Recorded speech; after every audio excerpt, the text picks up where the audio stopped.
Hello there, and welcome back to Ancient Anomalies. Tonight, we travel back further than history is supposed to go, to the end of the last ice age, and to a question that will not stay buried. We are told that civilization began about 5,000 years ago in the river valleys of Egypt and Mesopotamia. Before that, the story goes, there were only scattered hunters, no builders, no astronomers, no architects.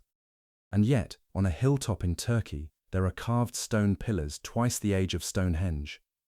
Under a hill in Java, there may be chambers older still. And beneath 100 meters of seawater lie the coastlines where the people of the Ice Age actually lived. Coastlines no archaeologist has ever properly searched.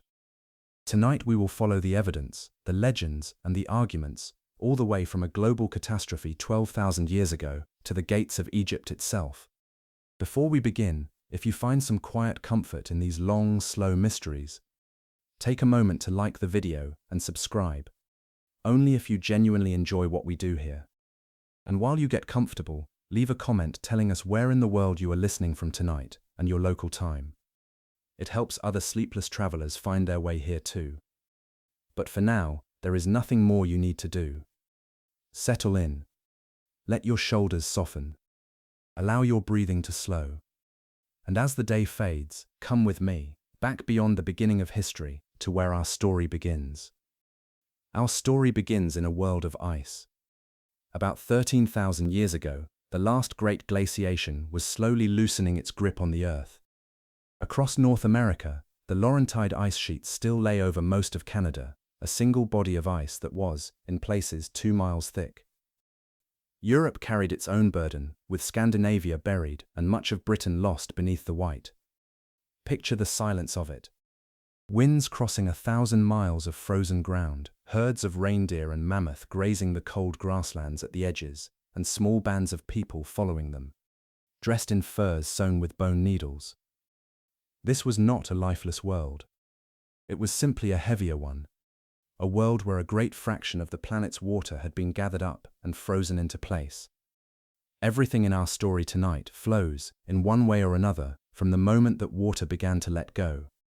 With so much water stacked into ice, the oceans stood roughly 120 meters lower than they do today. That is not a small adjustment. It is the height of a 40-story building, subtracted from every sea on Earth. Coastlines lay far beyond the ones we know. Between Britain and Denmark stretched a country of rivers and marshes that archaeologists now call Doggerland. And people lived there, fishing and fowling on land that is today the bottom of the North Sea. A wide plain called Beringia joined Siberia to Alaska, and in Southeast Asia vast shelves of land stood dry. These lowlands were not marginal places, they were among the best land available, mild and wet and rich in food, which means a great deal of humanity's Ice Age world is now underwater. The sea would take it all back over thousands of years, and the people would simply walk uphill ahead of it, generation by generation. Whether the memory of losing a homeland lingered in the stories they told, we cannot be sure, and the question can rest for now. Then, just as the world was warming, the cold came back. Around 12,900 years ago, temperatures across the northern hemisphere fell abruptly toward glacial conditions and stayed there for more than 1,000 years. Scientists call this cold snap the younger Dryas, after a small Arctic wildflower, Dryas octopetala, whose pollen reappears in the sediments of that time. A flower of frozen tundra, blooming again in places that had begun to grow forests. The name is gentle, and the event was not. Woodlands that had started to spread across Europe died back to shrub and cold steppe. Rains faltered across parts of the Near East. Glaciers that had been retreating paused, and some advanced again. For the people alive then there was no explanation, only the plain fact of it. The long-promised spring of the world had been cancelled, and winter had returned for 50 generations. They adjusted, as people do. The cold would end as suddenly as it began, though no one living at its start could have known that. We know how sharp these changes were because Greenland kept a diary. Snow falling on its ice cap never melts, it compresses into annual layers, one atop another, like tree rings made of weather. In the 1990s, Teams drilled some 2 miles down and brought up cores of ice reaching back more than 100,000 years. And researchers such as Richard Alley learnt to read them layer by layer. What they found was unsettling. At the end of the Younger Dryas, about 11,600 years ago, temperatures over Greenland rose by roughly 10 degrees Celsius within a few decades. By some readings, much of the shift happened within a single decade. Hold that thought gently. Climate was supposed to move like a glacier, across thousands of years. This moved within a lifetime, not an epoch. A person born into the cold could have died in a visibly different world, one their grandparents would not have recognized. The ice cores turned an abstraction into a biography. And when ice sheets die, they do not always go quietly.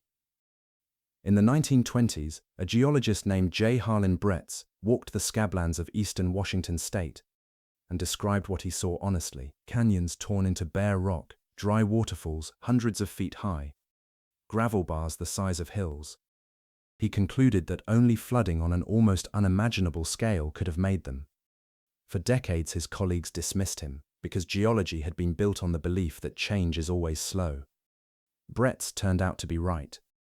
An ice dam had repeatedly sealed a river valley, ponding a vast body of water called Glacial Lake Missoula, and each time the dam failed, the lake emptied across the landscape in a matter of days.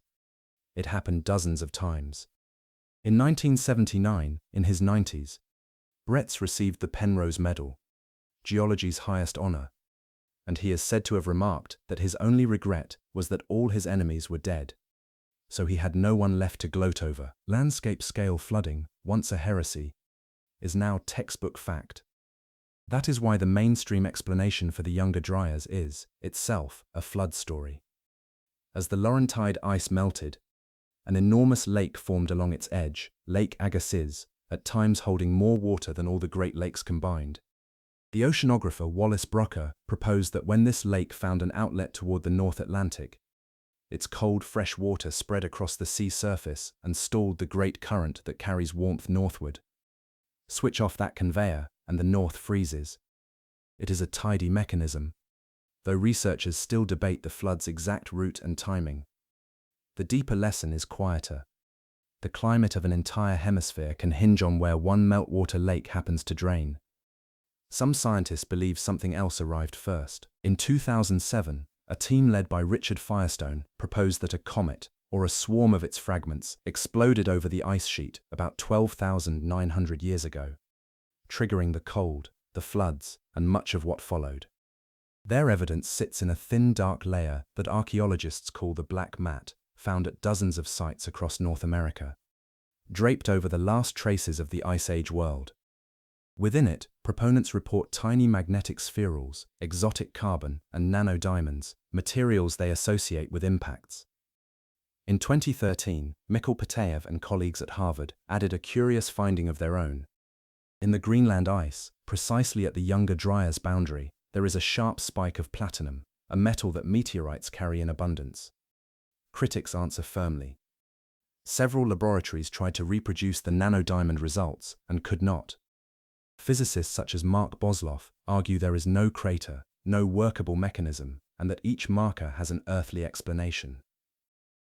The debate continues in the journals, politely and otherwise. We can leave it unresolved tonight. The boundary layer itself is real, whatever wrote it. For a moment, it seemed the missing crater had been found. In 2018, radar surveys revealed an enormous impact crater hidden beneath the Hiawatha Glacier in northwest Greenland, some 31 kilometers across. Its shape looked remarkably fresh, and headlines quietly connected it to the Younger Dryas. Then, in 2022, scientists dated mineral grains washed out from beneath the ice, and the answer was humbling. The crater is around 58 million years old, formed in an age of ancient forests, long before there were any humans to trouble. It was a beautiful candidate, and it was innocent. There is something worth savoring in that, even in the disappointment. The same tools that raise a possibility are allowed to retire it, and the question simply returns to the shelf, patient, waiting for better evidence. Whatever the cause, the world on the far side of that boundary was emptier. In North America, More than 30 kinds of large animal vanished around this time. Mammoths and mastodons, saber-toothed cats, dire wolves, ground sloths the size of small elephants, beavers grown as heavy as black bears. A human signature fades as well. The people archaeologists call the Clovis culture had spread across the continent, making elegant fluted spear points, and around 12,800 years ago, those points stop appearing. The people themselves did not vanish. Their descendants simply made different tools for a different world. But a way of life built on hunting giants ended, because the giants were gone. Scholars still weigh the causes: the whipsaw climate, human hunting, disease, and for those who favor it, the fires of an impact. Perhaps it was several of these at once. Extinction rarely needs only one reason. Here is the thought to carry across the bridge into the next part of our story. Every human being alive at the end of the Younger Dryas, every ancestor of every person resting somewhere listening now, lived through the fastest climate catastrophe in the memory of our species and survived it. Floods that redrew coastlines, winters that arrived like a door closing, skies that may or may not have burned. They walked out of that world carrying everything they knew. And the question that has slowly come to trouble archaeology is what exactly they knew and what they were capable of building. Because in the hills of southeastern Turkey, at almost the very moment the ice let go, somebody began raising stones. The place itself is unassuming. In the southeast of Turkey, near the ancient city of Urfa, a bare limestone ridge rises at the northern rim of the Fertile Crescent. And on the ridge sits a rounded mound, perhaps 15 meters high, scattered with flints and wild grasses. Shepherds grazed their flocks over it for centuries. It appears, briefly and incorrectly, in one old field report. In 1963, a joint team from the University of Istanbul and the University of Chicago walked directly over the most important archaeological site on Earth. They were surveying the low hills of southeastern Turkey, and at a mound the locals called Potbelly Hill. They noted some broken slabs of limestone, recorded the site as a medieval cemetery, and moved on. For 30 years, nobody looked closer. The slabs were the tips of buried pillars, and the pillars were 11,500 years old, twice the age of Stonehenge. Older than pottery, older than writing, older than farming itself. The survey team cannot really be blamed. Nothing in what humanity thought it knew allowed for carved monuments in that place, at that age. When we are certain something cannot exist, we rarely notice it lying at our feet. The hill kept its secret for another generation, patient as only stone can be. The person who finally looked closer was a German archaeologist named Klaus Schmidt. In 1994, he was searching the region for early Neolithic sites, and he had read the old survey report with its passing mention of broken slabs. He climbed the hill and understood almost at once. The flint tools scattered by the thousands underfoot were Stone Age, not medieval. The slabs were not gravestones but the tops of great prehistoric pillars, and the mound itself was artificial, built up from layer upon layer of buried structures. Schmidt later recalled that within his first minutes on the hill, he saw two choices before him. He could turn around, tell no one, and walk away. Or he could spend the rest of his working life on that spot. He chose the hill. He would excavate there for 2 decades, until his death in 2014. And what he uncovered quietly rearranged the story of civilization. What lay under the mound were circular enclosures of standing stones, arranged like sanctuaries. The pillars are shaped like a capital letter T. The tallest around 5.5 meters high and weighing several tons apiece. Quarried from the bedrock with nothing harder than flint. And they are not blank. Their surfaces carry carvings in low relief, foxes with bared teeth, snakes flowing in braided lines, scorpions, wild boars, cranes, and vultures with spread wings. On some pillars, long arms run down the sides and end in carved human hands, meeting above a belt and a loincloth of animal skin. The T's, in other words, have bodies. Schmidt believed the pillars were stylized beings, ancestors perhaps, or something older and stranger, standing watch inside the stone. Whoever they were meant to be, they were clearly meant to be someone, faceless, silent, and twice the height of the people who raised them. Now hold the dating gently in mind. because it is the heart of the mystery. The oldest enclosures were built around 11,600 years ago, in the very generations when the younger Dryas was ending and the world was lurching back toward warmth, and the site remained in use for well over 1,000 years. The builders had no pottery. They had no metal of any kind, no wheel, no writing, and no domesticated plants or animals, apart from the dog. They were hunter-gatherers, people the old textbooks pictured as small wandering bands with no architecture beyond a windbreak. Yet here they cut, carved, hauled, and raised stones the weight of automobiles, and they did it again and again across the hill. Every assumption about what foragers could organize, feed, and imagine has had to stretch. The textbooks were not lying. They were simply written before anyone had looked beneath Potbelly Hill. For years, the safest interpretation was that the enclosures were built one at a time, generations apart, each circle its own separate project. Then in 2020, two researchers at Tel Aviv University, Gil Haklay and Avi Gopher, measured the architecture a different way. They located the midpoints of the three great early enclosures and found that those points form an almost perfect equilateral triangle, its sides matching to within about 25 centimeters. That is not the fingerprint of accident. It suggests the three enclosures were laid out together as a single planned composition by someone holding a geometric idea of the whole in mind before the first pillar rose. The claim is debated, as every claim about this site is.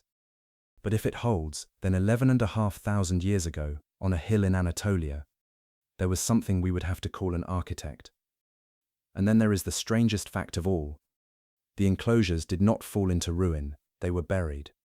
The great circles were found filled to the brim with rubble, flint chips, and enormous quantities of animal bone, as if the builders' own descendants had carefully entombed them and raised new circles nearby. Schmidt read this as deliberate burial, a ritual closing of each sanctuary, and that reading explains the mound itself. The hill is made of the graves of its own temples. Researchers working there now add a gentler nuance, suggesting that some of the fill may have arrived on its own, as slope slides and slumping washed debris into the hollows over the centuries. The truth is probably a braid of both.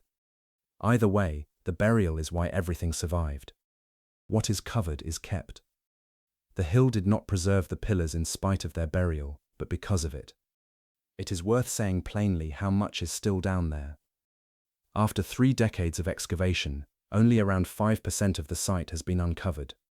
Ground-penetrating radar and geomagnetic surveys have mapped the rest, and they show well over a dozen further large enclosures still sleeping in the mound, with hundreds of pillars uncounted. The archaeologists are in no hurry, and deliberately so. Every year, the tools improve, and whole enclosures are being left untouched for a future generation with better instruments and better questions. Most of Göbekli Tepe will spend our lifetimes exactly as it spent the last 11,000 years. Underground, intact, and patient. One pillar has become famous on its own. In the largest excavated enclosure stands Pillar 43, often called the vulture stone. Its face crowded with images, a great vulture with spread wings lifting something round, a scorpion beneath it, wading birds, and near the base a small headless human figure. In 2017, 2 researchers at the University of Edinburgh, Martin Sweatman and Dimitrios Sikritsis, proposed that the animals are constellations and that the stone records the position of the sky on a particular date, close to the onset of the Younger Dryas, almost 13,000 years ago.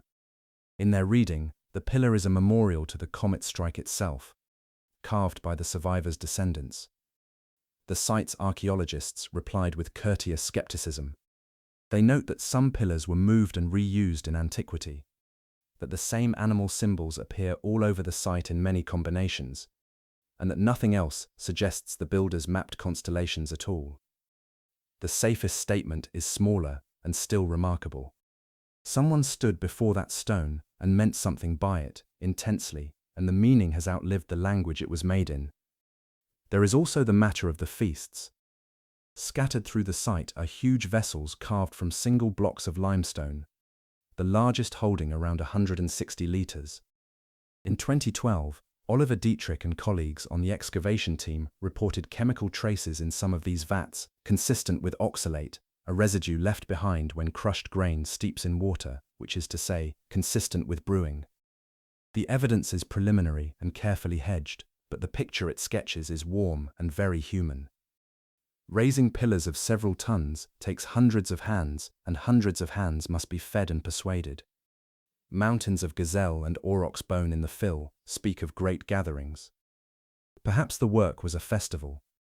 Hunters converging from across the region, laboring, feasting, and drinking something like the world's first beer beneath the unfinished pillars. Perhaps the temple was raised the way barns were raised in later ages, together and with singing. We cannot be perfectly sure, and perhaps we do not need to decide tonight. Here is why the hill matters so much. For a century, the story of civilization ran in one direction. First farming, then surplus, then villages, and only at the end, temples, religion as a luxury of the well-fed. Göbekli Tepe suggests the arrow may point the other way. The builders were foragers, and the temple came first. Feeding recurring gatherings of hundreds may then have pushed people to manage wild grain ever more deliberately, season after season, until managing became domestication. And there is a quiet supporting fact. Genetic studies have traced domesticated einkorn wheat, one of the world's first crops, to the slopes of Karahan, hills that rise not far from the site. Schmidt put the inversion in a single sentence he liked to repeat. First came the temple, then the city. If he was right, then agriculture, and everything downstream of it, towns, writing, nations, the lamplight of the modern world, began not with a farmer's calculation, but with whatever it was people climbed that hill to feel and remember when they lived. The first pillars rose as the younger Dryas released its grip, in the same handful of generations that Greenland's ice records the world warming by 10 degrees. The people who gathered on Potbelly Hill were the children and grandchildren of the survivors from the first part of our story. They had come through the cold, the floods, the dying of the great herds, the slow loss of the drowned plains. Whatever they had seen, they answered it with stone. Beings with folded hands, circles laid out in careful geometry. And then, at the last, a gentle burial, as if the monument itself was something to be tucked in and kept safe. We do not know what they believed. We know that they endured, and that the first thing they built at scale was not a wall or a granary, but a place to stand together. Let that be enough for now. The hill kept them, and it is keeping the rest of their secrets still. Göbekli Tepe is not alone. For years after the digging began, it was natural to think of it as a solitary miracle, one impossible hill standing in an empty landscape. That picture has quietly dissolved. In 2021, Turkey's Ministry of Culture and Tourism announced a project called Taztepeler, a name that simply means the Stone Hills. It gathers roughly a dozen sites scattered across Sanliurfa province, in the dry rolling country near the Syrian border. Each of them holds monumental stonework from the same deep window of time, the centuries around 11,500 years ago, Sefer Tepe, Çakmak Tepe, Sayborg, and above all, a mound called Karahan Tepe. Some of these places were recorded decades ago and set aside, much as Potbelly Hill once was. Others are only now giving up their first pillars. Tonight the important thing is not any single site, but the pattern they make together. Göbekli Tepe was never a lonely temple in a wilderness. It was one bright point in a constellation, and archaeologists have only begun to connect the stars. Karahan Tepe lies east of Sanliurfa, out among the bare limestone folds of the Tepe Mountains. Surveyors first recorded it in 1997, noting T-shaped pillar tops breaking the surface, unmistakably kin to those at its famous neighbor. Then came another long pause, a gentler echo of the 30 quiet years at Göbekli Tepe. For 2 more decades the pillars sat in the open air, noted in reports, photographed now and then, and left alone. Serious excavation began only in 2019, led by the archaeologist Necmi Karul of Istanbul University, and the ground rewarded the patience. Enclosures emerged, and carvings of foxes, birds, gazelles, and snakes, and human faces worked into rock with startling confidence. By some counts, more than 250 pillars have been identified across the site, most of them still lying in the soil, waiting their turn. In 2023, the team lifted a human statue, a little over 2 meters tall, seated, gaunt, its ribs carved in plain relief, its expression fixed and inward. The excavators described it as among the most striking sculptures ever recovered from that age. It had waited underground for roughly 11,000 years, holding its pose the whole time. The room people speak about most, though, is the one that was never built at all. Cut down into the hillside, excavators found a chamber sunk directly into the living bedrock. Its makers did not quarry pillars somewhere else and haul them in. They carved downward instead, cutting the floor of the chamber away and leaving 10 or 11 great pillars standing exactly where the rock had always been. Each pillar is joined to the earth because each pillar still is the earth. From one wall, a carved human head emerges, its long neck rising out of the stone, gazing across the pillars as if keeping watch. Serpent imagery winds through the carving nearby, and some researchers read the pillars themselves as serpents rising from below. The interpretations are young, and they will change. What will not change is the method. The whole room was made by subtraction, the way a sculptor is said to find the figure already waiting inside the block. Nothing here was assembled. It was revealed. Picture the moment the last of the fill was cleared, and lamplight fell on a chamber the hill had been holding inside its body for 11,000 years. The dating place is Karahan Tepe, in the same deep horizon as Göbekli Tepe, and possibly a little earlier in parts. Radiocarbon work is still limited, and the excavators are careful with their claims, so we cannot be perfectly sure which hill came first. Perhaps we do not need to decide tonight. What matters more is that these are siblings, raised by people who shared symbols, techniques, and presumably stories. At Seaberg, a site nearby, a carved wall panel shows human figures facing dangerous animals in what its publishers suggest may be the oldest narrative scene ever found in relief. The same T-shaped pillars, the same animals, the same postures appear across the region, site after site, generation after generation. When one community carves a fox a certain way, that is art. When a dozen communities across a whole landscape carve the fox the same way, for centuries, that is a culture.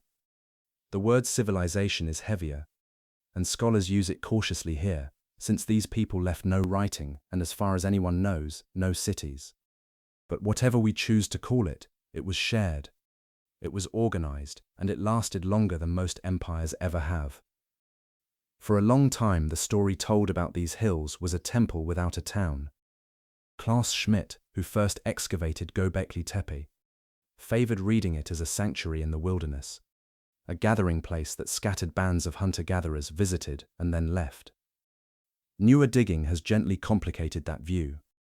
At Karahan Tepe and at Göbekli Tepe itself, structures have turned up that look domestic, along with cisterns cut to hold water and grinding stones in quantities that suggest daily meals rather than rare feasts.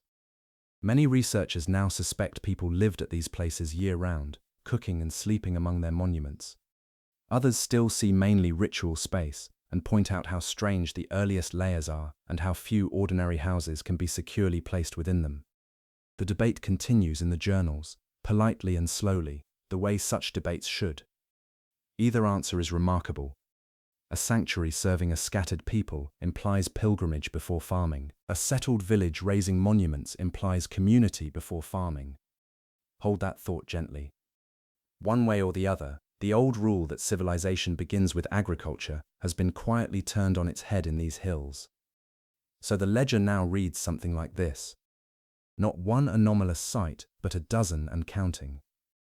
Not one generation of builders, but many centuries of them. Not an isolated miracle, but a connected world of sanctuaries, spread across an entire landscape. Older than farming, older than pottery, older than anyone believed organized monument building could be. And the excavations have barely opened the ground. At most of the Taz-Tepila mounds, only a small fraction of the buried architecture has been touched, and the geophysical surveys promise far more below. Whatever this culture was, most of it is still down there, sleeping in the dark under the wheat. That leaves a quiet, patient thought hanging over everything that follows. A whole civilization managed to hide beneath the hills of southeastern Turkey until the 1990s, in a region people have farmed, walked, and surveyed for thousands of years. If that could happen there, then the question is no longer whether we have missed things, the question becomes where else the world has simply not looked. 9,000 kilometers to the southeast, another hill has been keeping a secret, though this one has argued back.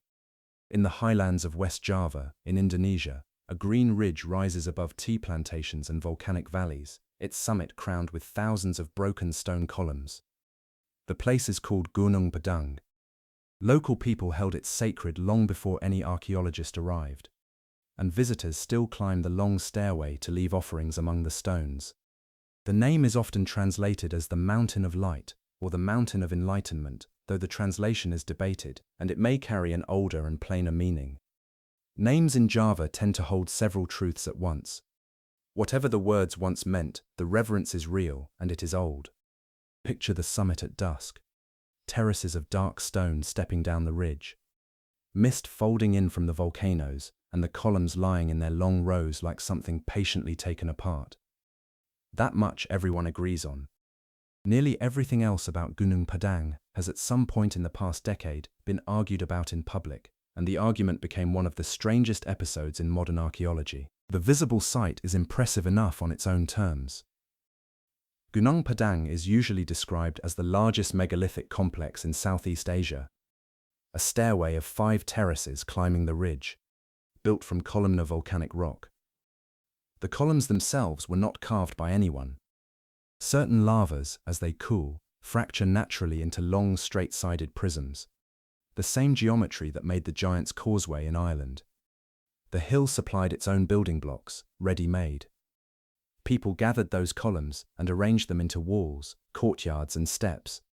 On the conventional reading, that terracing happened at most a few thousand years ago, with many archaeologists placing it somewhere in the first millennium before the Common Era, give or take. That would make Gunung Padang a distinguished but unsurprising monument, far younger than the pyramids, a cousin to megalithic sites found across the region. For the better part of a century, that was the whole story, and it seemed complete. Then a team of Indonesian scientists went up the mountain with instruments that could see underground, and the old story stopped being enough for them. The team was led by Danny Hilman Nartawijaya, a senior geologist with Indonesia's National Research Agency, a scientist better known for careful work on earthquake faults. Beginning around 2011, his group surveyed the hill with ground-penetrating radar, seismic tomography, and electrical resistivity, and then drilled cores down through the terraces into the body of the hill. What they reported was layers. Beneath the visible stones, they described a second arrangement of columns, and beneath that, deeper units they interpreted as older construction, shaped and buried long before the surface terraces were ever laid. Their instruments, they said, also hinted at open cavities deep inside the hill, which they suggested might be chambers no one has entered. In their reading, Gunung Padang is not a decorated natural hill at all. It is an artificial mountain, built up in stages across an immense span of time, each generation raising its work on the bones of something far older. It is a breathtaking claim. It is also, as the team surely knew, exactly the kind of claim that would be tested without mercy. In October 2023, the claim reached its fullest form, in a peer-reviewed paper in the journal Archaeological Prospection. In it, Nartawijaya and his colleagues argued that the deepest layers of Gunung Padang could be as much as 25 to 27,000 years old. It is worth sitting quietly with that number. Göbekli Tepe, the oldest broadly accepted monumental site on Earth, is around 11,500 years old. The deepest layer of Gunung Padang, if the paper was right, would be more than twice that age. It would mean construction in the cold depths of the last ice age, by people the textbooks describe as small wandering bands. It would be, by an enormous margin, the oldest known construction on Earth. Such a finding would not merely adjust the story of civilization. It would tear out the first chapter and demand a new one. For a few months, headlines around the world announced the oldest pyramid on Earth, and the quiet hill above the tea fields became briefly, uncomfortably famous. Then came the storm, and it centered on a single, surprisingly gentle question. What exactly had been dated? The deep dates in the paper came from radiocarbon measurements of soil brought up in the drill cores. Nobody seriously disputed the measurements themselves. The soil really is that old. The dispute was about what old soil proves. Dating a buried layer of earth tells you when that earth formed, not whether human hands ever touched it. Critics pointed out that the deep cores held no artifacts, no charcoal from hearths, no bones, no tools, nothing unambiguously made or altered by people. Archaeologists such as Flint Dibble argued publicly that, without such evidence, the deep layers of Gunung Padang are simply the natural interior of a volcanic hill, and their age, however great, is geology rather than history. In March 2024, after an investigation, the publisher took the unusual step of retracting the paper, citing precisely this problem: a major error in tying the dates to human activity. A buried layer of earth is old. That alone does not prove that anyone shaped it. Natawijaja and his colleagues did not accept the verdict quietly. They stood by their data and their interpretation, protested the retraction as unjust, and argued that the layered structures in their radar images are too orderly to be natural. The mainstream reply is equally firm, and it deserves its full weight.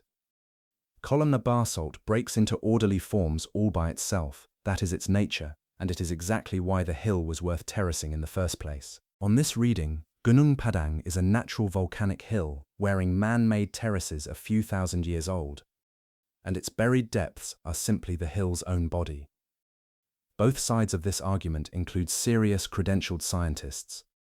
Both sides have studied the same radar images and the same cores, and they have come away with irreconcilable pictures of the same quiet mountain.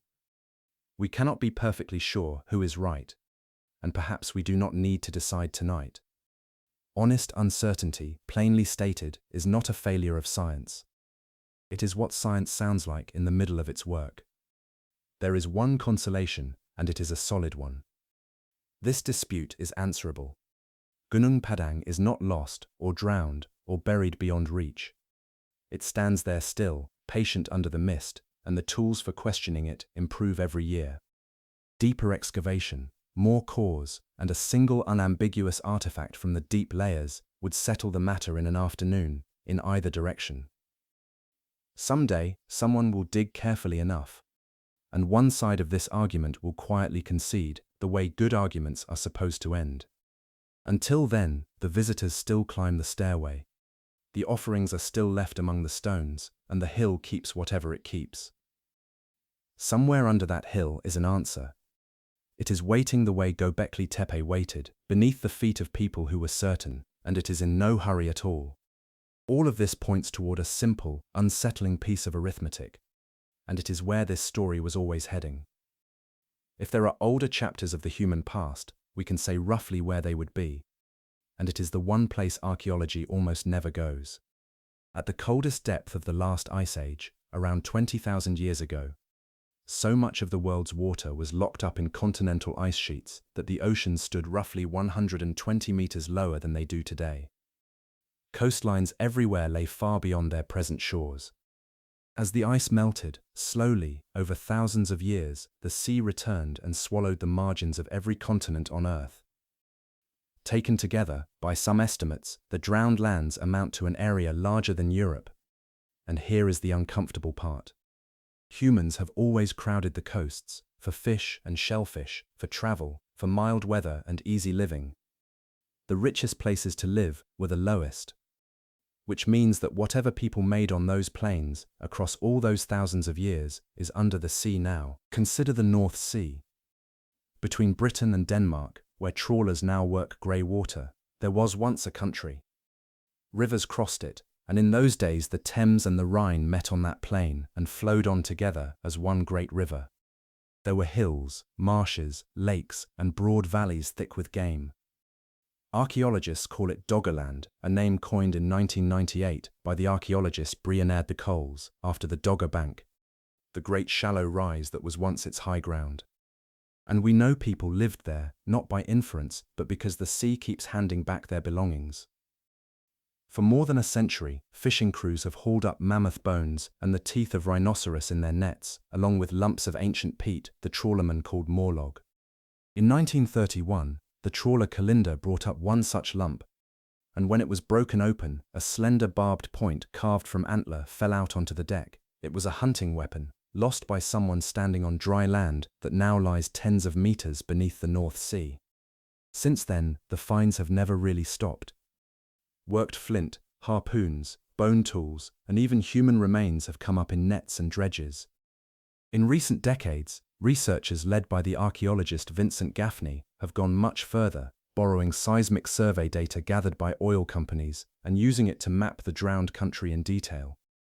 On their maps you can follow individual rivers, lakes and estuaries across thousands of square kilometers of seabed.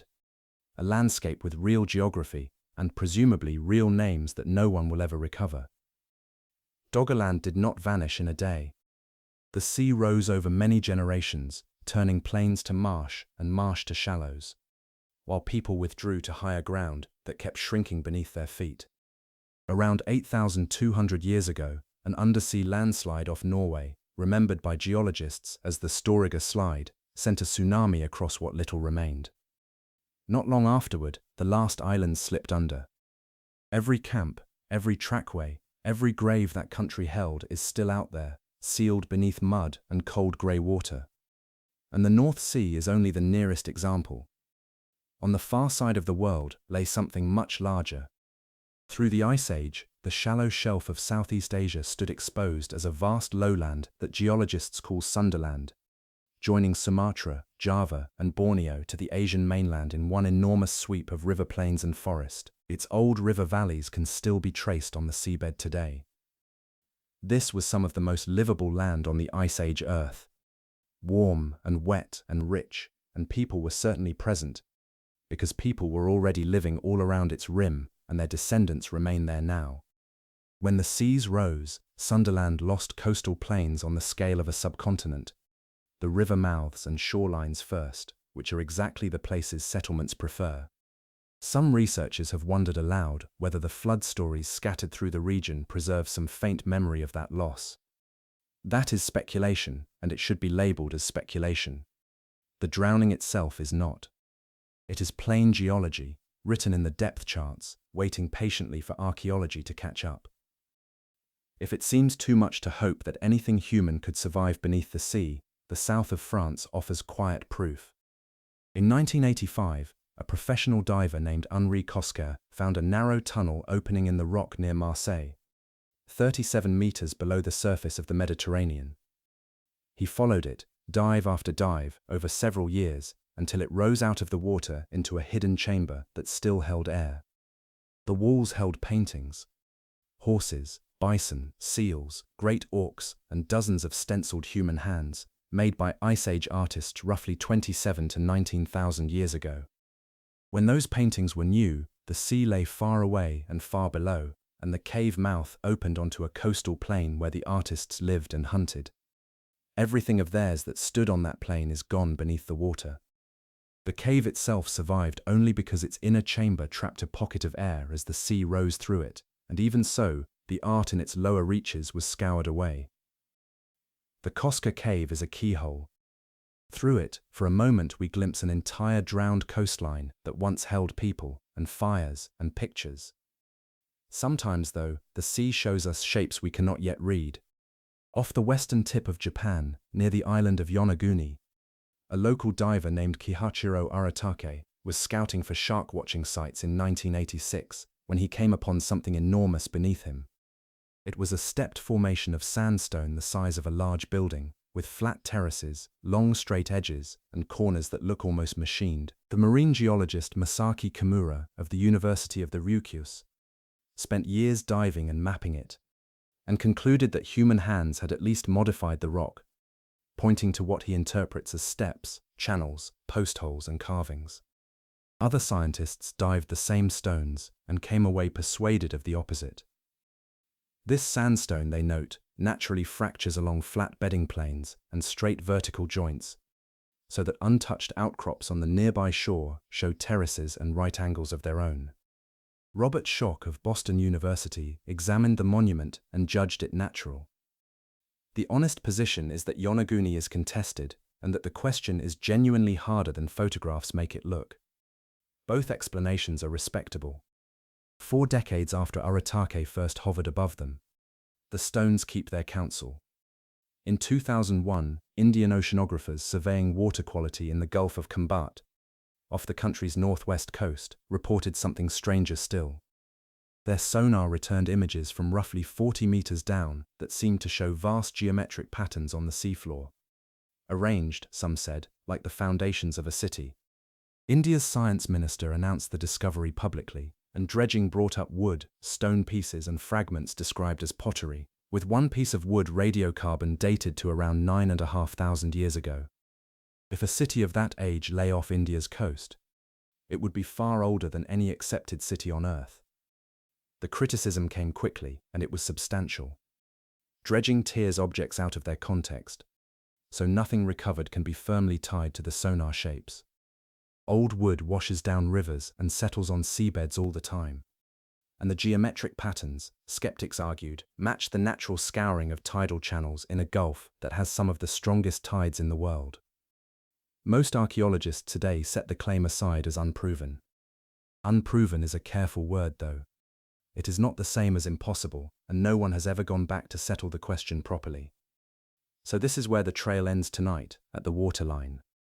Nothing we have seen proves a lost civilization beneath the waves, and honesty matters more at this hour than at any other. But the shape of the problem is now plain. Göbekli Tepe proved that people without farms could raise monuments thousands of years earlier than anyone believed. And it hid in plain sight, under a walked-over hill, until the 1990s. The drowned shelves of the world are vastly larger than that hill. They were the best land of the Ice Age, and they have never been systematically searched. If a coastal people flourished before the seas rose, their towns lie exactly where archaeologists almost never dig, under 100 meters of dark water, beneath long centuries of settled mud. Absence of evidence, in a place no one has looked, is very quiet testimony. And there is a strange comfort here for those inclined to take it. Cold, dark, oxygen-poor water is a gentle jailer.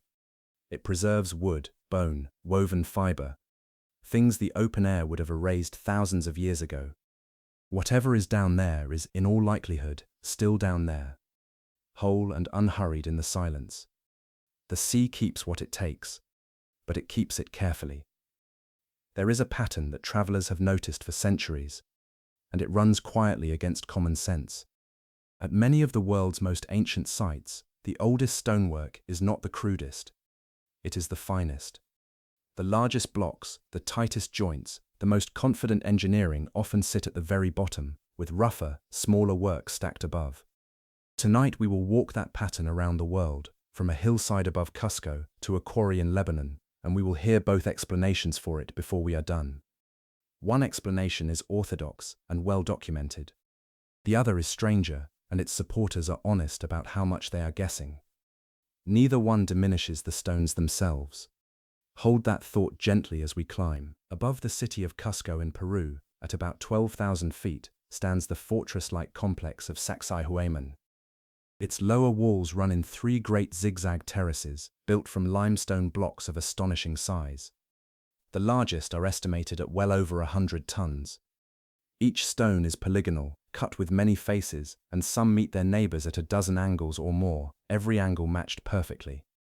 There is no mortar, there has never been any mortar. The joints are fitted so closely that a knife blade cannot enter them, a test visitors have been performing and failing for hundreds of years. The fit is not merely decorative. When a severe earthquake struck Cusco in 1950, many of the city's colonial buildings were badly damaged, while the old polygonal walls beneath them, by most accounts, simply shrugged. The irregular interlocking seems to let the stones settle and lock rather than shear. Whoever shaped these blocks understood something patient and deep about how mountains move. Down in the city itself, on a narrow street called Hatun Rumiyok, one stone has become quietly famous. It sits in the wall of what was once an Inca palace, and it has 12 angles on its visible face alone, each one married exactly to the stones around it. People line up to photograph it, and guides trace its edges with a finger. It is only one block among thousands, which may be the most remarkable thing about it. The 12-angled stone is not the masterpiece of the wall. It is simply the one that happens to face the street. Picture a mason choosing, block after block, to solve a harder puzzle than necessary. and solving it every time. Whatever else is uncertain, that choice is written plainly in the rock. Who did this, and when, is where the conversation divides. The Spanish chroniclers, and the archaeology that followed them, attribute the Great Walls of Cusco to the Inca, largely to the reign of the Emperor Pachacuti in the 15th century. The chronicler Pedro Cieza de Leon wrote of enormous levies of workers laboring on Sacsayhuaman, and quarries with abandoned and half-finished blocks have been found in the region. That is the mainstream account, and it rests on real evidence. Alternative researchers point instead at the walls themselves. They note that the colossal seamless polygonal courses sit at the bottom, while the masonry above them, including much verified Inca and colonial work, is visibly smaller and simpler. To them, it looks like two different hands, separated by time, with the finer hand coming first. Mainstream archaeologists reply that styles served different purposes, that ceremonial foundations warranted the greatest effort, and that the Inca were simply superb. We cannot be perfectly sure from a wall alone, and perhaps we do not need to decide tonight. The stones will still be fitted just as tightly in the morning. Half a world away, at Abydos in Egypt, the same puzzle appears in a different shape. Behind the beautifully decorated temple of Seti I lies a structure called the Osirian, found in the early 1900s during excavations associated with Flinders Petrie, with Margaret Murray working the site. It could hardly be more different from the temple beside it. It is a massive, austere hall of red granite and sandstone, its huge undecorated pillars standing in what is often standing water, and it sits distinctly below the level of Seti's temple floor. The archaeologist Edouard Neville, who dug there before the First World War, was so struck by its bare cyclopean style that he judged it among the oldest buildings in Egypt. Later, in the 1920s, Henri Frankfurt excavated more carefully and found Seti's own cartouches in the structure, and the mainstream view settled. The Osirian, in this reading, is Seti's cenotaph, a symbolic tomb deliberately built in an archaic style, sunken to evoke the primeval mound rising from the waters of creation. Others still wonder whether Seti found something old and holy and built his temple respectfully beside it, adding his name as kings often did. Either way, the deepest stones are the plainest, the heaviest, and the most sure of themselves. At Giza, beside the Sphinx, the pattern appears again in the Valley Temple. Its core is built from limestone blocks of staggering size, many estimated at 100 tons and more, with some estimates running considerably higher. And those giants were then dressed, almost tenderly, in fitted casings of hard Aswan granite. Egyptology attributes the temple to Khafra, builder of the second pyramid in the 26th century before our era. There is no inscription in it to say so directly, which is common enough for the period, and statues of Khafra were found buried within it. What no one disputes is the method. Someone chose to move blocks the weight of locomotives when smaller stones would have stood just as well, and then to sheath brute mass in precision. It is architecture that did not expect to be argued with. It has not been for 4,500 years. The tour ends in Lebanon, at Baalbek, where the Romans raised their enormous temple of Jupiter. The Roman work is glorious on its own, with some of the largest columns of the classical world. But the temple stands on a podium, and inside the western side of that podium lies a course called the Trilithon, 3 limestone blocks each weighing roughly 800 tons. In the quarry, less than a kilometer away, even larger blocks still lie where the cutters left them. One, long known as the Stone of the Pregnant Woman, weighs around 1,000 tons, and in 2014, a German Archaeological Institute team documented a neighbor beneath it that is larger still, likely the heaviest worked stone ever found. The mainstream position is that all of it is Roman, an imperial project of the 1st century, and Roman quarrying and hauling marks support that. Alternative researchers ask why Rome, which documented its triumphs so proudly, left no boast of moving the heaviest stones in history, and they wonder whether the podium's deepest courses predate the temple above. Roman engineers were capable of astonishing things. So, perhaps, was someone else. The blocks decline to say. So the pattern claim, stated fairly, is this. Writers like Graham Hancock and others argue that at site after site, the largest and most precise stonework lies at the bottom, and that later cultures, Inca, Egyptian, Roman, built upon magnificent foundations they inherited from a forgotten age. Mainstream archaeology answers with quarries, ramps, chronicles, tool marks, and the demonstrated competence of the very cultures being doubted. And that answer carries real weight. It may simply be that founders build greatest at the founding, and their heirs economize. We cannot be perfectly sure, and the argument will keep for another night. What needs no argument is the marvel itself. A knife blade still will not pass between the stones of Cusco. 800 tons still rests, level and true, inside a wall in Lebanon. Whichever way the debate finally settles, human hands did this, human minds planned it, and thousands of years later we are still standing in front of it, discussing how. That is a kind of immortality, and the builders, whoever they were, are welcome to it. Nearly every people on Earth remembers a flood. That is the plain, strange fact at the center of this movement, and its ending can be told in advance. We will follow the water from clay tablets in Mesopotamia to a philosopher in Athens, and we will find that at least some very old stories are not inventions at all, but memories. In 1872, a quiet man named George Smith was sorting broken tablets at the British Museum. He was self-taught, a former banknote engraver who had fallen in love with cuneiform, and on one fragment from Nineveh, he read something that stopped him cold. It was a story of a great flood, a chosen man, a boat, and birds sent out over the waters, written centuries before the oldest books of the Bible. That December he announced the discovery, and the room understood at once what it meant. The flood story of Genesis had ancestors.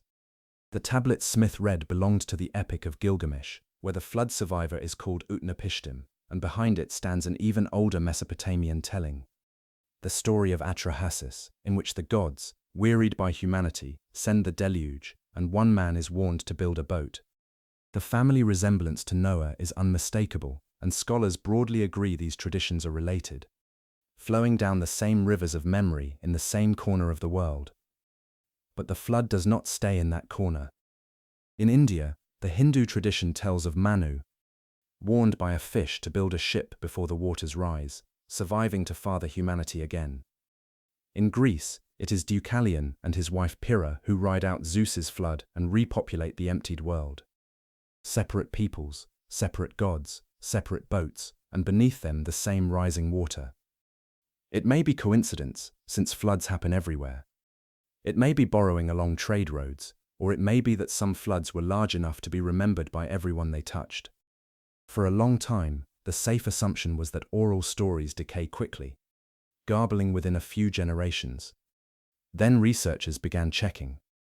In 2016, the geographer Patrick Nunn and the linguist Nicholas Reed published a study of Aboriginal Australian traditions from some 21 places around the continent's coast. The stories describe lands that are now underwater, in specific and checkable detail. Places where the shoreline once lay farther out. Islands that were once hills on a connected plain. Compared against the known history of post-glacial sea level rise, the stories matched. For them to describe what they describe, Nunn and Reed argued, they must preserve observations from at least 7,000 years ago and possibly closer to 10. Hundreds of generations, telling and retelling, and the coastline in the story still fits the drowned coastline on the seabed. Memory, it turns out, can be a geological instrument. Australia is not alone in this. In Oregon, the Klamath people tell of a catastrophic battle between the spirits La and Skell, in which a great mountain was destroyed, its summit collapsing in fire and darkness, and a deep lake forming in the wound. Geology tells the same story in different words. The mountain was Mazama, its eruption came about 7,700 years ago, and the lake in its collapsed caldera is Crater Lake. People were there. Sandals buried in the ash layer prove it. The story and the eruption agree on what happened, and the story has been carried, mouth to mouth, across nearly 8 millennia. Once we know that such transmission is possible, the old flood stories become harder to wave away. Not proven, only harder to dismiss. Some of them may be reports. Which brings us, gently, to Plato. In two dialogues, the Timaeus and the Critias, written in the 4th century before our era, he set down the most famous lost land story ever told. He did not claim to have witnessed anything. The story, he wrote, came from Solon, the great Athenian lawmaker who heard it generations earlier from the priests of the goddess at Sais in the Nile Delta. The scene has a strange, dreamlike courtesy to it. An aged Egyptian priest tells the visiting Greek, almost kindly, that you Greeks are all children, that there is no such thing as an old Greek. Your memory, he explains, is short, because floods and catastrophes have repeatedly erased your records, while Egypt's temples, spared, remember what other nations have forgotten. It is within that frame, a lecture about the shortness of memory, that the priest tells Solon about Atlantis. The story itself is quickly told. Beyond the Pillars of Heracles, the priest says, there was once a great island power, mighty and proud, which warred against the ancient Mediterranean world and was defeated. Afterward came earthquakes and floods, and in a single day and night of misfortune, the island sank beneath the sea and was gone. Then comes the detail that keeps the story alive. The priest dates these events to 9,000 years before Solon's time. Solon lived around 6 centuries before our era. 9,000 years before him lands at roughly 9,500 years before Christ, which is about 11,500 years before tonight. Picture where that falls. It is the violent close of the Younger Dryas, the very moment the Ice Age world was ending, when the seas were rising toward their great drownings and coastal plains on every continent were going under.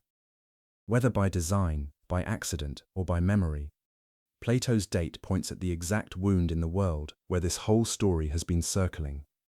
Both readings deserve their say. Most classicists hold that Atlantis is Plato's own invention, a philosopher's cautionary tale about wealth, hubris, and the fall of proud empires, with idealized Athens as the hero, and they note that no earlier Greek source mentions Atlantis at all.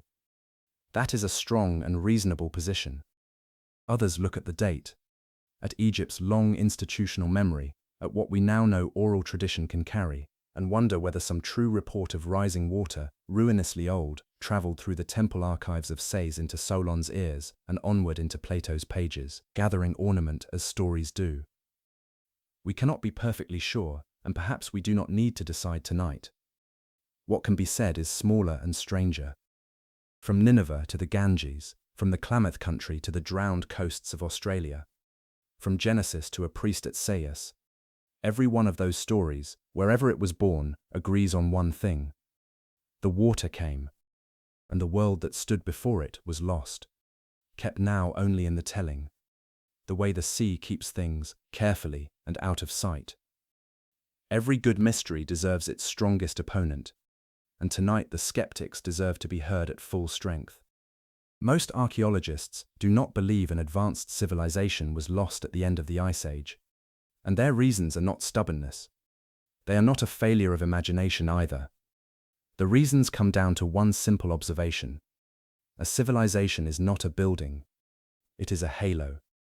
The Romans left roads, coins, kilns, quarries, rubbish heaps, and the bones of 1,000,000 dinners.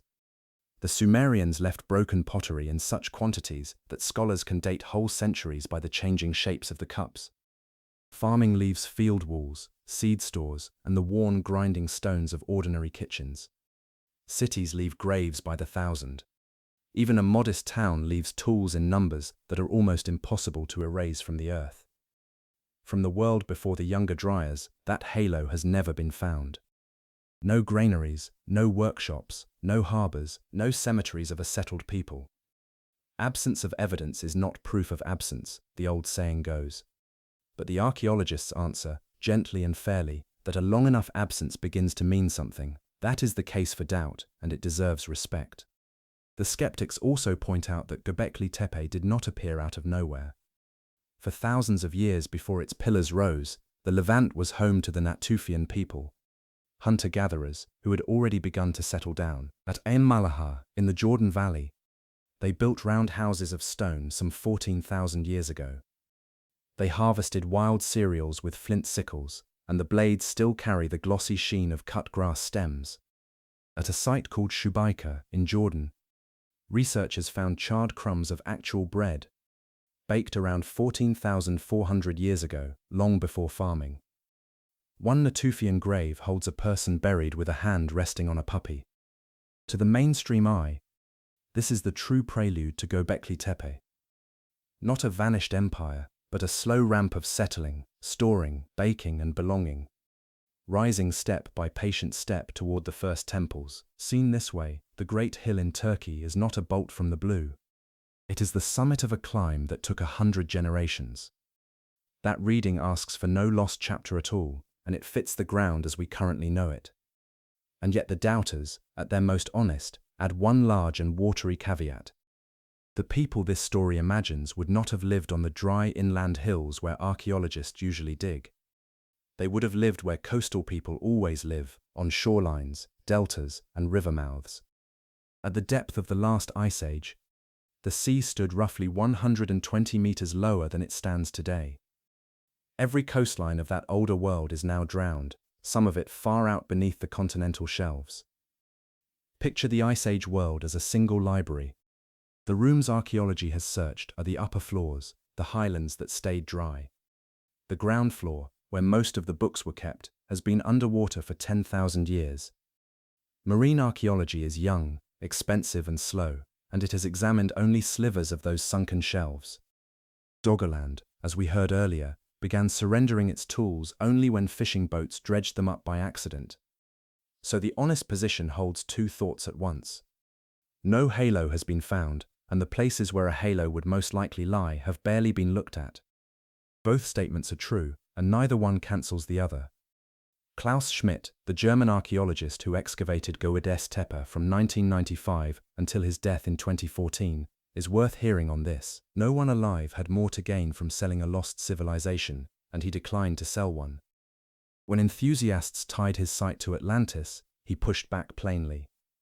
The builders, in his view, were hunter-gatherers, people who chased gazelle and gathered wild grain, and no drowned empire stood behind their pillars. Hold that thought gently, because it is not a smaller claim than Atlantis. It may be a larger one. The textbooks had long assumed that hunter-gatherers could not organize labor on that scale, could not quarry and raise pillars weighing 10 tons and more, could not plan in stone across generations. Schmidt's trowel showed that they could. The revolution is not that somebody advanced built Göbekli Tepe. The revolution is that the people we had filed under primitive built it, without farms, wheels, metal, or writing. Either way, the story of human capability has to be rewritten. One version adds a missing chapter. The other admits that the chapters we already had were quietly underestimating their main character all along. It also helps to remember how small the searched world really is. At Göbekli Tepe itself, geophysical surveys suggest that only around 5% of the site has been excavated. Most of its enclosures are still in the ground, waiting in the dark. And in the last decade, LiDAR, a laser scanned from aircraft, has been steadily humbling the field. Flown over the forests of Guatemala, it revealed tens of thousands of unknown Maya structures beneath the canopy. Flown over parts of the Amazon, it exposed plazas, causeways, and settlements in places where the textbooks had confidently placed almost no one. Around Angkor, in Cambodia, it traced a vast low-density city far larger than anything on the old maps. These were not remote corners of the earth. Some were landscapes archaeologists had walked across for a century. If whole cities could hide under leaves on dry land, it does not seem extravagant to wonder what might rest under 100 meters of seawater that no instrument has ever scanned.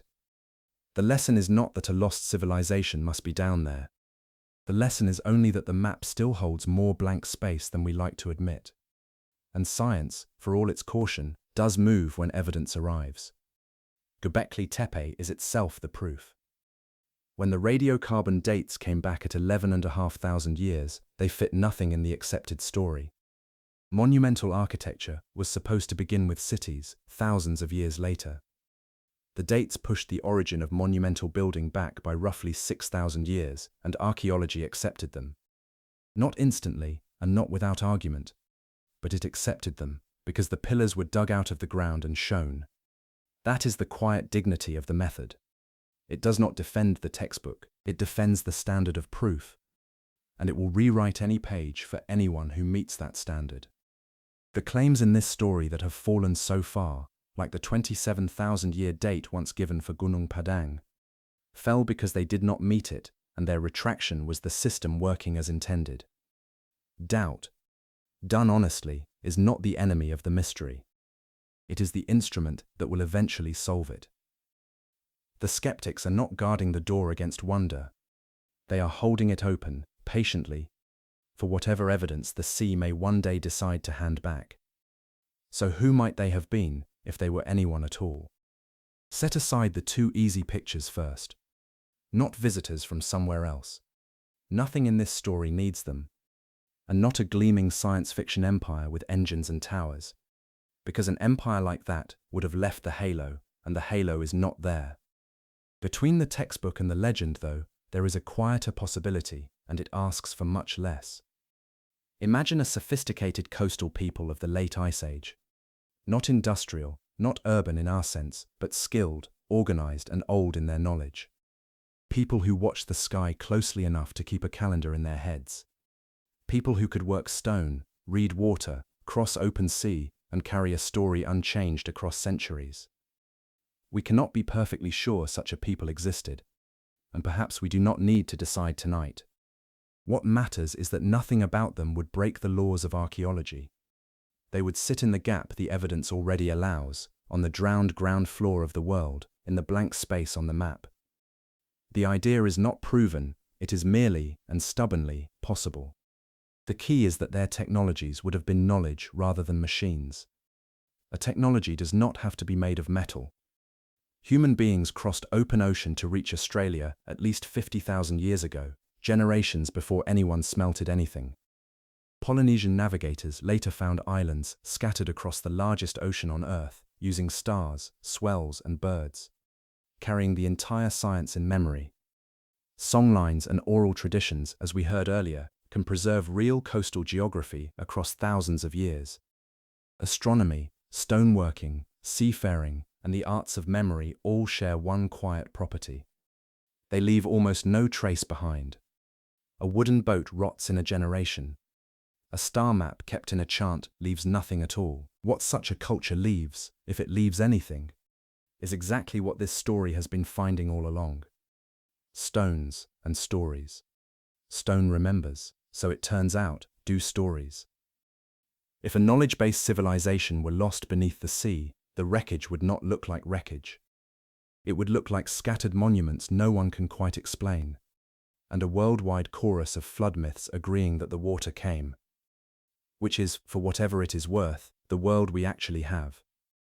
Consider gently what the pattern would look like if it were true. A rising sea does not kill everyone, it makes refugees. Survivors of drowned coastlines would scatter inland and uphill, carrying what refugees always carry, which is skills, seeds of habit, and stories. They would arrive among inland peoples as strangers with unusual knowledge. And the first great thing built in the aftermath would not be a house or a market. It would be a sanctuary, raised on a high dry hill, as far from the water as grief could walk. Then notice what the record shows. Within a few centuries of the younger Dryas ending, on a high limestone ridge in southeastern Turkey, hunter-gatherers began raising the enclosures of Göbekli Tepe, and the hills around it bloomed with sister sites. This is a pattern, not a proof. It may be nothing but coincidence, the ordinary flowering of the Natufian climb we have already honored. The mainstream reading requires no refugees, and it may well be right. But the shape of the story fits the shape of the ground with a neatness that is at least worth noticing. Some coincidences deserve to be watched a while longer. Egypt, curiously, kept its own account of something like this. The Egyptians spoke of Tepe the first time, a golden age at the beginning of the world when the gods themselves ruled the Nile. Order, they said, had been established then, complete and perfect, and every temple was an echo of that original age. This was not a marginal folktale. It stood at the center of Egyptian religion for 3,000 years. Kings justified their thrones by claiming to restore the conditions of the first time. Temple rituals reenacted it. Whatever it was, the memory of a better, older age sat underneath the entire civilization, like a foundation stone. Egyptologists read Zip Tepe as theology, a story a culture tells to anchor itself in eternity, and that reading is sensible and probably sufficient. Still, it is worth pausing on the direction of the claim. The oldest civilization we can clearly see did not describe itself as the beginning. It described itself as an inheritor. The Egyptians, who built as if they had been building forever, insisted that the truly great days came before them. It is a strange thing for a young civilization to say. The strangeness deepens in a fragile scroll in Turin. The Turin King List, a papyrus compiled in the era of Ramesses II, records the rulers of Egypt back to the first pharaoh Menes. But it does not stop there. Before the human kings, the list continues into dynasties of gods and spirits. The followers of Horus and its surviving fragments assign them reigns adding up to tens of thousands of years. Manetho, an Egyptian priest writing in Greek in the 3rd century before our era, preserved a similar tradition of divine dynasties stretching enormous spans before the first mortal king. Egyptologists read all of this as mythology, sacred arithmetic rather than chronicle. And perhaps that is exactly what it is. But perhaps mythology is also where a civilization keeps the things it can no longer prove. A people with no archaeology of their own could not excavate their ancestors. They could only remember them, and memory that old hardens into gods. We cannot be perfectly sure which reading is right, and we do not need to decide tonight. It is enough to notice that Egypt itself always claimed a longer past than we are willing to grant it. There is one more thread, and it points directly at the sands of Giza. Since the early 1990s, the geologist Robert Schrock of Boston University has argued that the enclosure around the Great Sphinx shows deep, rolling erosion of a kind carved by heavy rainfall, not by wind and sand. Rain like that last fell generously on that part of the Sahara, thousands of years before the pharaohs, when the desert was green. If Schrock is right, some version of the Sphinx sat on that plateau long before Egypt as we know it began. Most Egyptologists reply that the erosion can be explained in other ways, and that everything else ties the monument to the pharaoh Khafre around 4,500 years ago. The debate has run for 3 decades, careful and unresolved, and it is a story for another night, because it opens the larger question waiting behind this whole journey. If Egypt inherited anything from an older world, the place to look is the plateau itself, the pyramids, and the quiet problem of who really built them and how. That door can stay ajar for now. It leads to the next part of this story, which leaves only the thought this whole night has been circling. Strip the legend down to what the evidence can actually hold, and the lost civilization stops looking like a vanished other, some alien and gleaming them. It starts to look like us. Anatomically modern humans have existed for perhaps 300,000 years, and written history covers barely 5 of them. All the rest is a long, dark hallway, and we have been telling ourselves it was empty. Göbekli Tepe suggests the hallway was not empty. The Drowned Coastlines suggest where its rooms were. The flood stories suggest that someone remembered walking out of them. Nothing tonight requires Atlantis. It only requires that our ancestors were as clever at the end of the Ice Age as their brains and their boats say they were, and that the sea took back the proof. The lost civilization, if it existed, may simply be our own first chapters, written on shorelines that no longer exist, waiting under quiet water for a patient instrument to find them. Humanity, older and more capable than it dared to believe, that is not a frightening thought to fall asleep to. It is a kind of homecoming. And so we come to the end of tonight's journey. We stood in the wind at the end of the Ice Age, when the world warmed within a single lifetime and the seas began to rise. We climbed Potbelly Hill and rested our hands on pillars that were ancient before the first pyramid was imagined. We walked the stone hills of Karahan Tepe and the argued-over terraces of Gunung Padang. We sailed above drowned countries, Doggerland and Sunderland, where fishing nets still bring up the tools of a forgotten people. We stood before stones at Sakyawman and Baalbek that we still discuss how to move. And we listened to the oldest stories humanity ever kept. The floods, the golden ages, the island that sank in a single day and night, and heard in them, perhaps, the memory of real water. We do not know, tonight, who they were. Perhaps there was no lost civilization at all.